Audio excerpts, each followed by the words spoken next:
কলকাতা শহর। 17 বছর বয়সে যখন প্রথমবার এই শহরে আসি, তখন এই সিটি অফ জয়কে ঘুরে দেখার মতন হেডস্পেসে আমি ছিলাম না। তাছাড়া গ্রামের মেয়ে তো, তাই তখন ভাবিনি নিজের পরিচিত কমফোর্ট স্পেস ছেড়ে বেরিয়ে আসবো আর একদিন এই শহরটা নিজের কর্মক্ষেত্র হয়ে উঠবে। ভাবিনি ছোটবেলায় যে শহরটা এতটা দুর্গম মনে হতো,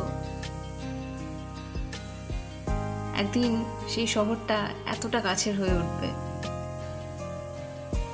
গত 1.5 বছর কেটেছে আমার এই মহানগরীতে। কলকাতা আমার জীবনের মাইল ফলক হয়ে দাঁড়িয়েছে। বহুদিন আগের হারিয়ে যাওয়া স্বপ্নগুলোকে আমি খুঁজে পেয়েছি এই শহরের ভিড়ে। হ্যালো, আমি Nabanita. Welcome to my blog.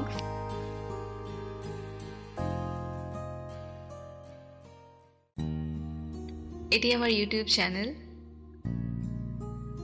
এর মাধ্যমে আমি আমার এই জার্নি আপনাদের সবার কাছে পৌঁছে দিতে চাই। আমি ঘুরতে যেতে ভীষণ ভালোবাসি। ঘুরতে যেতে কেই না ভালোবাসে, রাইট?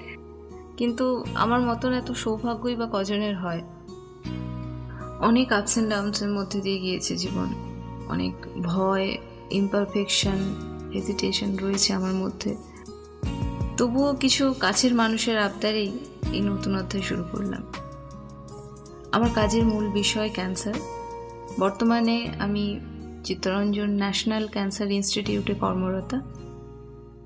কর্মসূত্রেই বিদেশ ভ্রমণের সুযোগ আসে মাঝে মধ্যেই। পরিচিত হয়েছি, আলাপ করেছি বহু মানুষের সাথে।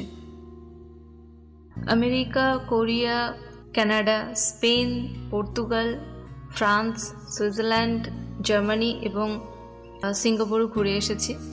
এবছর পাড়ি দিয়েছিলাম বিদেশে। প্রথমে আমেরিকার সান ফ্রান্সিসকো শহর এবং তারপর স্পেনের বার্সেলোনা শহর। বর্তমানে আমি international association for the study of lung cancer অর্থাৎ ISLCর পেশেন্ট অ্যাডভোকেসি কমিটির সদস্যা এবং ইউরোপিয়ান সোসাইটি অফ মেডিকেল অঙ্কোলজির সাথেও যুক্ত। আন্তর্জাতিক স্তরে ক্যান্সারের ওপর রিসার্চ এবং ক্যান্সার সম্বন্ধিত সচেতনতার বিষয়ে এই সম্মেলনগুলো অনুষ্ঠিত হয়। এই সমস্ত বিষয়গুলি আমার দেশের মানুষের কাছে তুলে ধরার দায়িত্ব নিলাম আমি। ভারতের বিভিন্ন প্রান্তের যে সকল মানুষ এই কাজে যোগ দিয়েছেন তাদের মধ্যে আমি একজন। তবে এখন কর্মক্ষেত্র আর শুধু কলকাতা নয়, অ্যাকচুয়ালি সারা বিশ্ব। এই লক্ষ্যে এগিয়ে যাওয়ার পথে আশা করি আপনাদের সবাইকে আমার পাশে পাবো। আগামী দিনগুলোতে আপনাদের সাথে অনেক কিছু শেয়ার করার আছে, অনেক কিছু বলার আছে। Let's be a part of this journey together.